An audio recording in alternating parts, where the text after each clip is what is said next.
Those of you guys who've been watching me for a while know this already, but for those of you who are a little bit newer, right? You guys haven't been watching me for as long. You guys aren't subscribed with notifications on.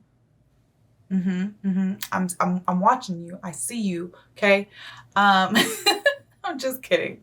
I'm just kidding. But anyway, y'all know that I love me some Supernatural, okay? Supernatural is one of my favorite shows, and I feel like I can still say that even though I have only made it through all the way up until like halfway through season 12, okay?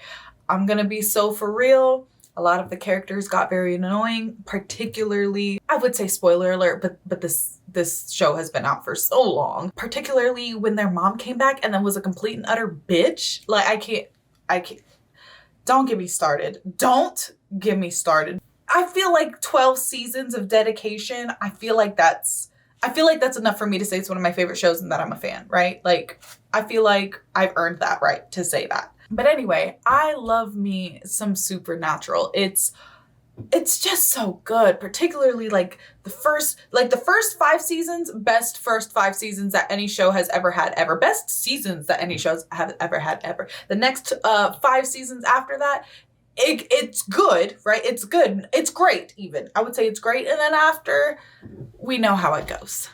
Actually, you know, I'll say first 5 seasons, then the next 2 seasons are great. The next season and a half is okay, and then the next, everything else is just, they went off the deep end. They were milking that cow for all that it was worth, and by the time it was over, it was a dried up husk. Anyways, why am I talking about Supernatural? First and foremost, what up, Ho Biscuits? It's your girl Skitten, back at it again. I'm talking about Supernatural because recurring villains in Supernatural lore are the Thule, okay? Nazi witches. Basically, that's essentially what they were, and they're recurring things. So when I saw that Extra History had a whole ass series about Nazi occultism, specifically the Thules, you know, my little Supernatural loving heart was excited, and I knew this had to be my next Extra History series. If you haven't already tuned into my other Extra History series, I have I want to say 5 or 6 now at this point. So definitely go ahead and check those out. Extra History. They're some of my favorite creators. I really enjoy like the animation style. I really enjoy how they break down like information from sources, and I love how they present the information as well. So I'm super excited to start this series. This is part 1. Hope you guys are doing well. Hope you guys are staying safe and sanitized. Make sure you're drinking your water and eating your vegetables. It's good for you. I don't care if you don't like how they test. Choke them down. Without further ado, let's go ahead and get started. The extra historians. We finally meet. You know, I am a historian as well. I have read books. I am an academic. I have studied the sciences of parapsychology, astrology, and ariosophy. So, colleagues, I must ask you, why would you disrupt my legitimate archaeological work? Are you afraid we will prove the truth we already know in Nazi high command? That millions of years ago, ice moons crashed into the earth, seeding it with divine alien sperma that became the human race. I'm sorry? My bad. Let me let him finish his little monologue. I'm so sorry. Seeding it with divine alien sperma that became the human race, and in the great Hyperborean age, Aryans were supermen like Siegfried who settled the world, creating writing and agriculture, founding Greece, Rome, and Buddhism. You know, Buddha was an Aryan, yes? And that their reign was only ended when their homeland of Thule was wiped out by another ice moon, creating the myth of Atlantis! Admit it. You're afraid I'm right, aren't you? Aren't you? Stop laughing. Stop it. We really believe this, Scheisse.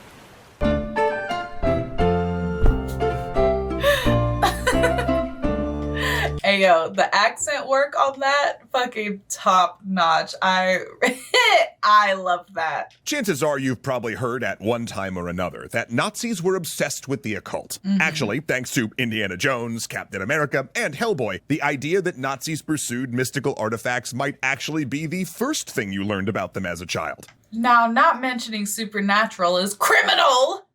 Hello? What are Sam and Dean, chopped liver?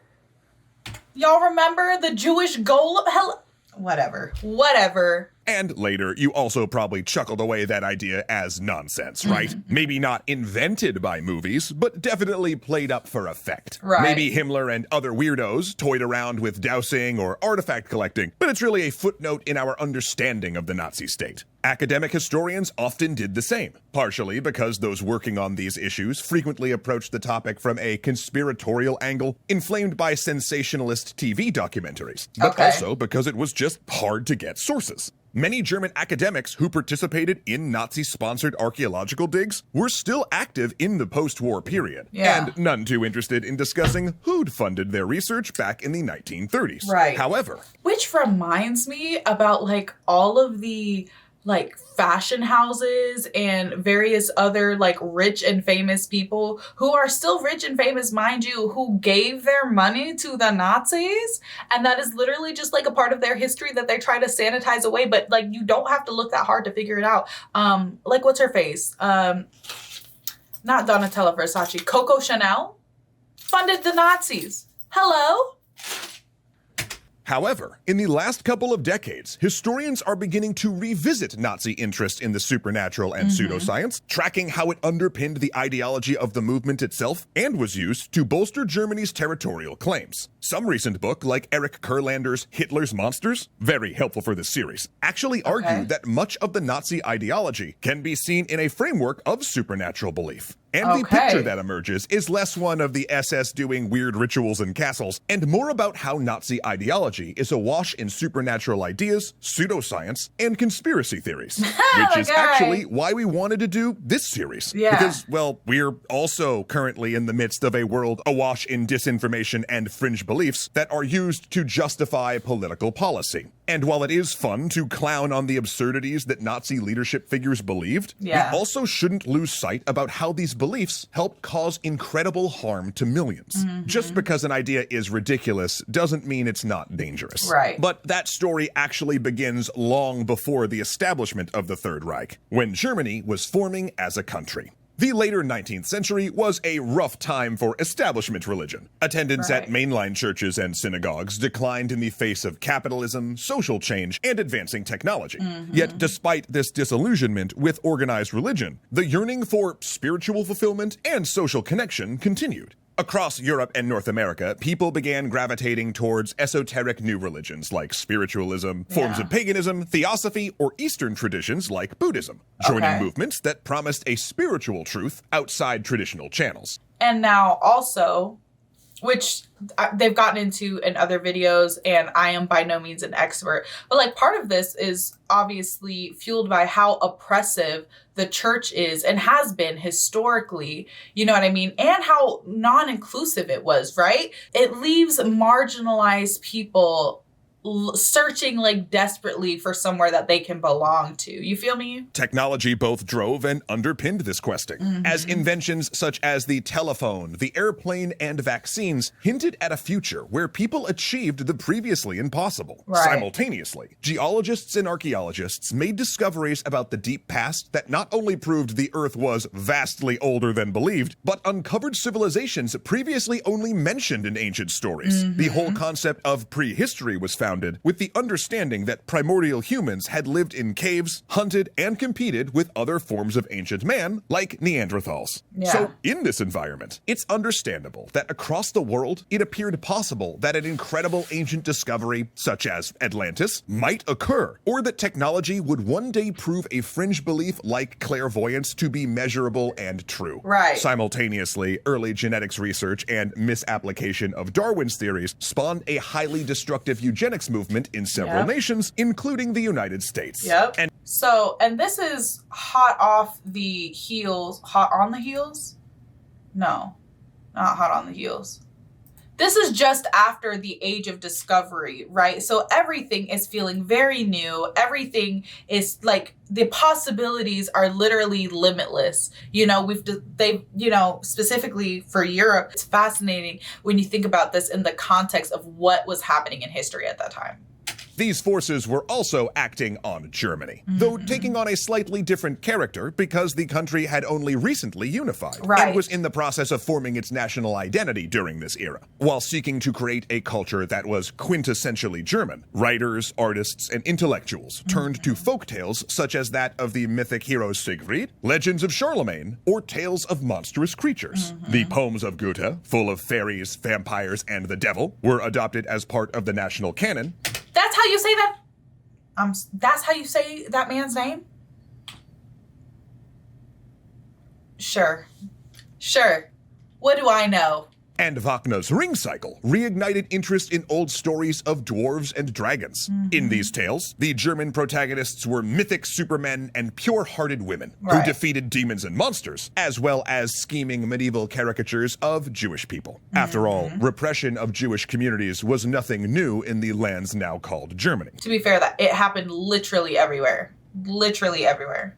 Some retellings even cast supernatural creatures like werewolves and witches as heroic figures, defending German soil, which later led multiple Nazi units to adopt the nickname werewolves. This attempted cultural fusion of Christianity with pagan traditions was a massive success, but also baked the supernatural and anti-Semitism into German culture. Meanwhile, German school curriculums attempted to instill a sense of epic history into students, telling the great tales of the German race in ages past. At the same time, a popular movement known as folkish nationalism started to spread, which imagined a kind of ideal German as a racially pure peasant who had spiritual connections to the land. Esoteric writers began to speculate that blood had magic qualities and that pure-blooded Aryans would have spiritual and psychic powers should they not dilute their blood by marrying outside their ethnicity. Paradoxically, these movements were also fascinated with Eastern mysticism and plundered Buddhism and Hinduism for ideas, while claiming mutual descent.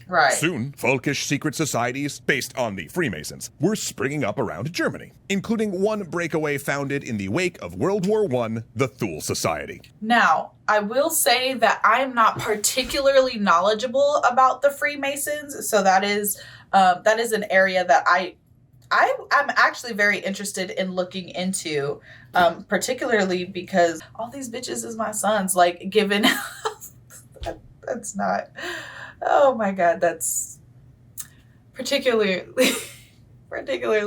given how the formation of the Freemasons and, like, given how they've influenced society even up unto today. The Thule Society, which played a small role in what would become Nazism. Named after Thule, a far northern island mentioned in an ancient Greek account. The Thulers were an odd bunch. Membership required genealogical proof that applicants had no Jewish ancestors, which gained them admittance to what was essentially a discussion group on racial nationalism and right-wing politics. And its founder, the occultist, astrologer, and one-time Muslim convert, Rudolf von Zebotendorf, borrowed a symbol from Eastern religion for his new group, the swastika. One popular idea within the society was that of world ice theory, a pseudoscientific theory that the universe had been created by massive collisions between cosmic bodies of fire and ice, and bombardments by ice moons had shaped Earth's history. According to this belief, ancient humans had not only arrived on Earth via one of these comets, but these ancient Aryans had spread out in a mythic golden age of civilization before Thule was again destroyed by an ice moon,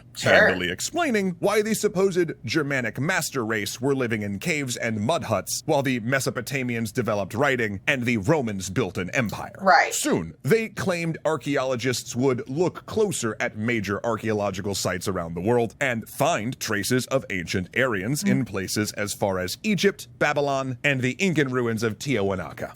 These ideas dovetailed well with ideas already expressed by the German-Russian theosophist Madame Blavatsky, who'd proposed a similar idea to explain why Germans were, in fact, the descendants of Atlantis. A further offshoot of theosophy, Aryosophy, which focused on mysticism involving Aryans and would influence Nazi radical thought, was patronized by Thule.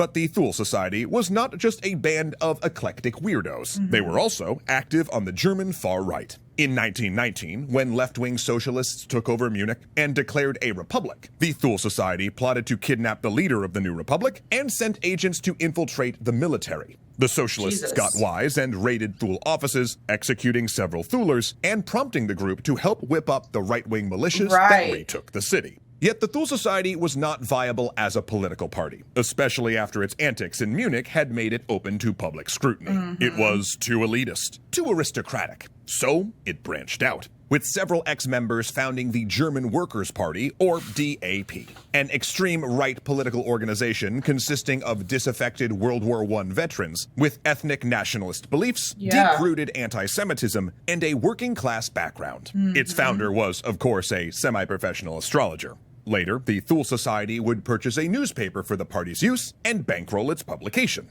Still, it was a small, obscure, badly run party, and it might have stayed that way. Except that in 1919, an enlisted soldier showed up at one of its meetings. The soldier was a decorated veteran, retained as a liaison with civilian organizations, who was occasionally sent to political meetings to see if they were secretly communist. His name was Adolf Hitler, a committed atheist, and he thought that this ridiculous German Workers' Party could be so much more. I'm gonna be so for real. They had me clocked at the beginning when they said that, like, oh, you probably thought that, like, this was played up for the movies and blah, blah, blah. Especially because, like, when I tell you Indiana Jones is one of my favorite classic movies. I feel like it's old enough to be called a classic, right? I think so.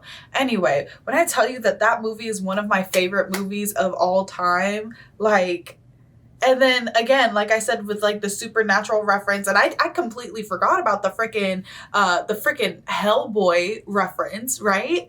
Like, yeah, I definitely kind of just considered it like a little nugget that like historians kind of like, or that like television writers and stuff just kind of like jumped on and like took out, you know what I mean? Which is like one of my favorite things that you can do with history, you know what I mean? Like, I could wax poetic about it all day. Anywhoosins.